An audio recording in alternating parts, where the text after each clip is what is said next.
कामचोर काहिल गधा। पुराने जमाने की बात है। एक ताजिर था जो शहर से दूर एक गांव में रहता था। वो तिजारत के लिए रोजाना शहर जाता और मुख्तलिफ अशिया की खरीदो फरोख्त किया करता। तिजारत करने के लिए उसके पास एक गधा था। वो गधे पर सामान लाद कर रोजाना शहर जाया करता। ताजिर अपने गधे की बहुत अच्छे तरीके से देखभाल करता, उसकी खुराक का बहुत ख्याल रखता, उसे वक्त पर चारा डालता और पानी पिलाता, क्योंकि ताजिर को पता था कि उसकी तिजारत के लिए इस गधे की बहुत ज़रूरत है। गधा बहुत सेहतमंद था। ताजिर बहुत सारा सामान एक साथ गधे पर लाद कर फरोख्त के लिए शहर ले जाता, लेकिन उसका गधा बहुत कामचोर और आलसी था।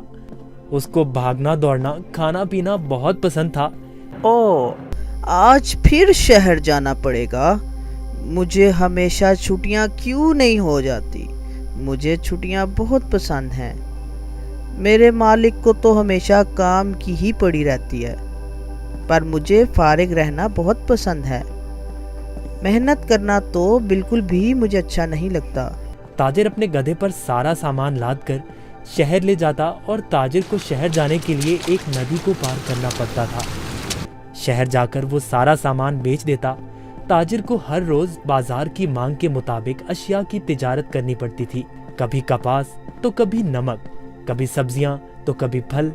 ताजिर को पता लगा कि बाजार में नमक की मांग बहुत बढ़ गई है। ठीक है, मैं बहुत जल्द ही नमक लेकर आ जाऊंगा।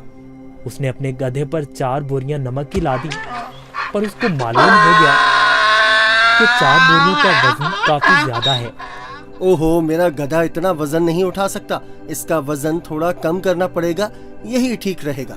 उसने गधे की पीठ से एक बोरी उतार दी, फिर भी गधा आगे जाने के लिए तैयार नहीं था।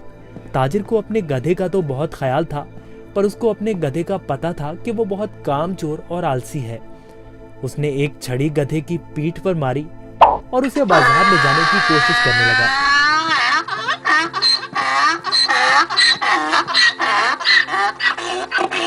चलो, अब मुझे पता है तुम बहुत आलसी हो। तुम्हें शहर जाना बहुत जरूरी है, क्योंकि बाजार में इस वक्त नमक की बहुत मांग है।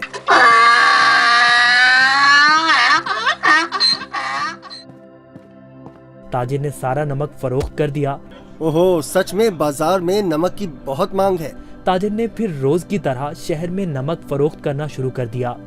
गधे पर कभी 3 तो कभी 4 बोरियां लाद कर बाजार जाना पड़ता था, जिसकी वजह से गधा नाखुश था।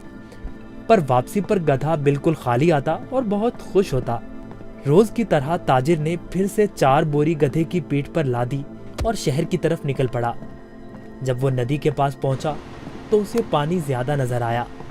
हमें बहुत ध्यान से आहिस्ता आहिस्ता चलना होगा ताकि हम पानी में कहीं गिर न जाएं। जैसे ही उन्होंने आधी नदी पार की, अचानक गधे का पांव एक बड़े पत्थर से लगा और गधा फिसल गया और पानी में बैठ गया।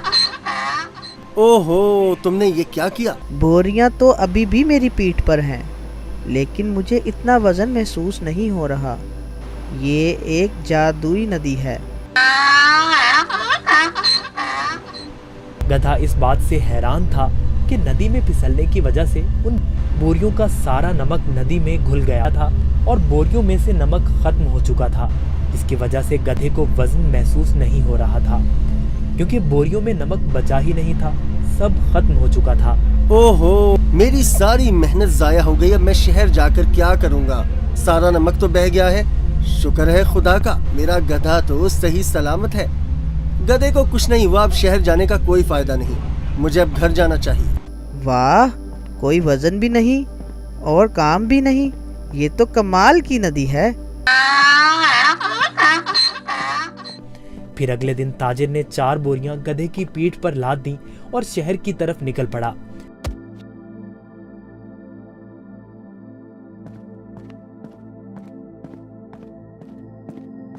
आहा, कल का दिन कितना अच्छा था।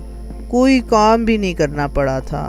आज मुझे फिर काम करना पड़ रहा है। ठीक है, आज फिर से मैं आलसीपन दिखाता हूँ और अपना वज़न कम करता हूँ। फिर तो मैं नदी से ही घर वापस जा सकता हूँ कल की तरह। वो एक जादुई नदी है जो मेरा वज़न कम कर देती है। वो कल की तरह आज भी मेरी मदद करेगी।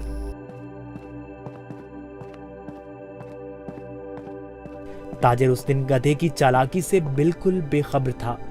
रोज की तरह ताजिर अपने गधे के साथ इस नदी के पास पहुंचा तो गधा ताजिर से पहले ही इस नदी की तरफ जाने लगा। ताजिर ने उसे रोका। रुको रुको। गधा फिर से नदी में फिसल गया जहां वो पहली बार फिसला था। ओहो, तुमने क्या किया? काहिल गधे, जल्दी से बाहर आओ।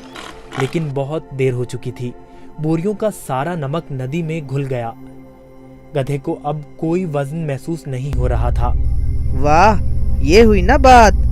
कोई वजन भी नहीं और काम भी नहीं। ये दोबारा कैसे? जरा सोचता हूँ, ये जानबूझकर मेरे साथ कहीं चालाकी तो नहीं कर रहा। हो काहिल गधे, मैंने तुम्हारा इतना ख्याल रखा और तुमने मेरे साथ क्या किया? इसे घर वापस ले जाता हूँ। मुझे पता है, अब देखो मैं तुम्हें कैसे सबक सिखाता हूँ। गधे ने सोचा, मैंने काम चोरी का ये अच्छा तरीका ढूंढा है, पर ताजिर का तो आज कुछ और ही जहन था। अगले रोज ताजिर ने गधे की पीठ पर 6 बोरियां रुई की लाद दी, लेकिन गधे को थोड़ा सा भी वजन महसूस न हुआ। ओहो, इतनी ज्यादा बोरियां? कोई मसला ही नहीं। शहर तक जाना किसने है? इस जादुई नदी तक तो जाना है बस। और वो शहर की तरफ जाने लगे।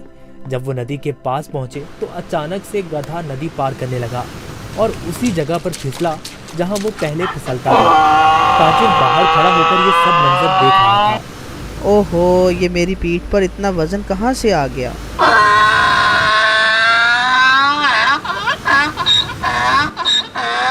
ताजिर बहुत समझदार आदमी था। उसको पता चल गया कि उसका गधा जानबूझकर ये सब उसके साथ कर रहा है। इसलिए ताजिर ने इस दफा बोरियों में नमक के बजाय रुई भर दी थी।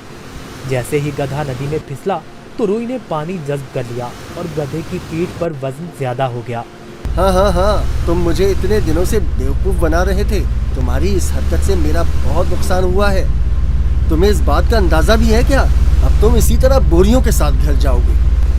गधे को उन बोरियों के साथ ही घर आना पड़ा। इस तरह गधे ने अपना सबक सीख लिया और उस दिन के बाद गधे ने कभी नदी में फिसलने की हिम्मत ना की। इसलिए नतीजा, जैसा करोगे वैसा भरोगे।